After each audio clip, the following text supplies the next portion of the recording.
So, I've been thinking about pursuing a career in stand-up comedy. Want to hear a joke? No, but okay. What does a fish without any eyes sound like? Please don't do it. Don't do it. All right. On that note, we'd like to introduce a better stand-up comedian who's here to perform for all of us here at Expressions.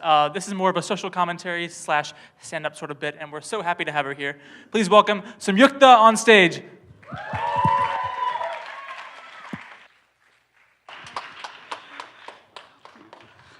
Hey, everybody. Thank you for having me here today. This is a real honor. For those of you who don't know me, my name is Samyukta Mahadevan, and I'm a senior here. I actually study international relations, so I guess this was pretty cool. The skit was related. There's a lot of you who are in here who probably don't know me through SASA, and that's because one thing a lot of people don't know is that the process to get into SASA is actually quite thorough. It's quite, intense. And as it turns out, the criteria are very specific. You either have to be from Nova or New Jersey to be a part of it. And I'm from Charlottesville, so I was screwed. Like, I came in here like, yo, I'm so excited to be Indian. And they were like, where are you from? The Asians asked me where I was from, and I was like, oh man, I don't have the right answer to this question, do I? Damn it. But, it's okay. I let them be. So I haven't really been a part of SASA, but I'm so glad to be here today because it is my senior year, and it's so great to be a part of something that really celebrates our culture. So I know, we're all here recovering from Thanksgiving, and there's probably like 90% of you who are in here who might be recovering from some orgo exam or something along those lines, so good for you. But I want to go to family, talk about family a little bit, and start my story there, because that's where I draw a lot of my inspiration from. So I was home over fall break. I was home in Charlottesville, and I was upstairs doing some work, just studying for an exam or something. And my brother, I have an older brother, he's 23, he went to UVA, and he's applying to medical school right now. And he was downstairs talking to my mom about MCAT scores or some application business. And so I'm studying, I'm doing my thing, and then from downstairs, I hear my mom say this thing that was very jarring. It's, you know Cesian, you know Bijan, you Asian. And I was like, what? I had to stop. I was like, I can't focus right now because this just happened. Because first of all, I am pretty sure that she heard that from like a Vine in 2012.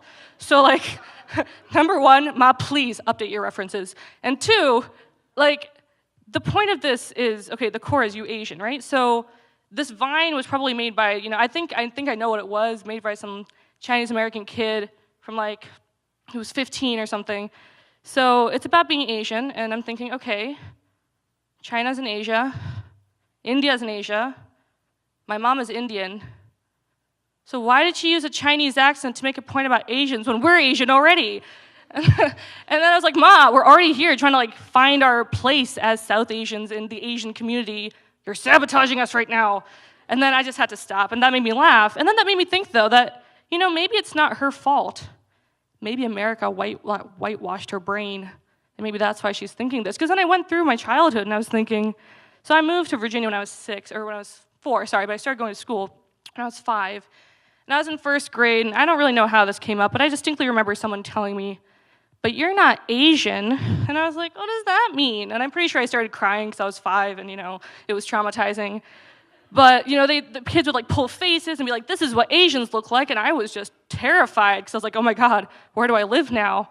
And then, that's what you grow up with, and then you move on, you grow older, and then you go into 6th grade.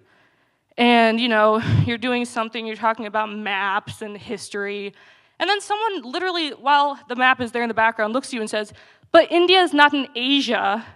I'm like, what the fuck are you saying? Like, the map is right there. How could you be more dumb than the 6-year-old? But, it's okay. I forgave them too. And you move on, and this is what happens. You slowly get brainwashed. And then by the time you're, in your junior year of high school, you're going to AP exams, and all those bubbles are in front of you. And it's the most stressful thing because the whole point of AP exams is about getting the answer to the question right.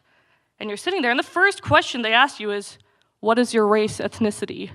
And you're like, oh God, can't mess this one up too. And then you're like, okay, well, I can't lie and say I'm white, so I guess I'm gonna go with Asian.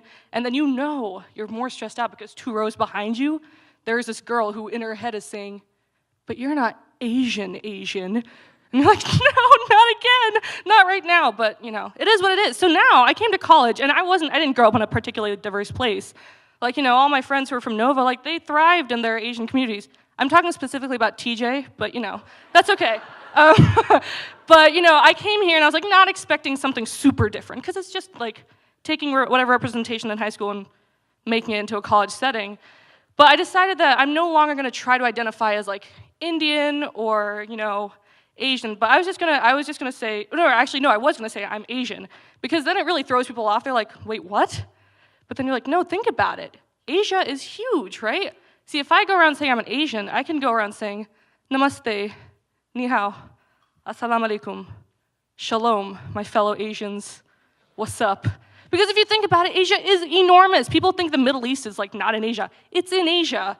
Can you imagine if the Israeli-Palestinian conflict could have been solved if we just said, hey guys, you're all Asian? Was that too rough? I'm sorry. It's not realistic because, if that were the case, India and Pakistan would be best friends, right? Too soon? I'm sorry. I am an IR major, so you have to forgive me. But, anyway, so this is what I'm thinking about. And I mean, what, it's not your fault, Ma, that you, pretended to be a different kind of Asian to make a point.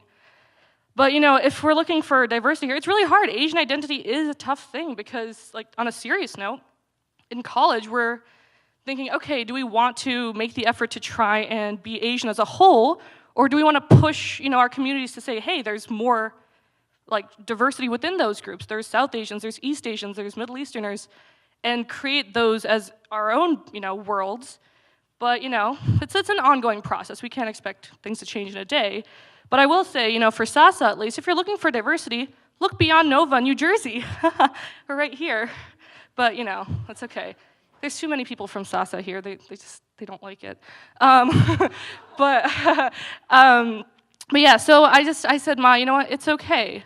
Because in the grand scheme of things, for the time being, my mom is an Indian American woman from an Asian country with 1 billion people. And she happened to use the accent of another Asian country with over 1 billion people. But in the end, she was just making the point that we have to get A's. So it's the most Asian thing ever. It's classic. All right, well, thank you very much, guys. Enjoy the rest of the show.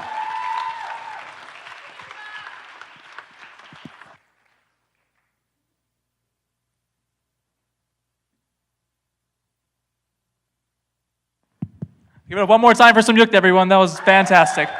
She's a lot better than your stupid ass idiot. Oh, thanks, man. Hey, no worries.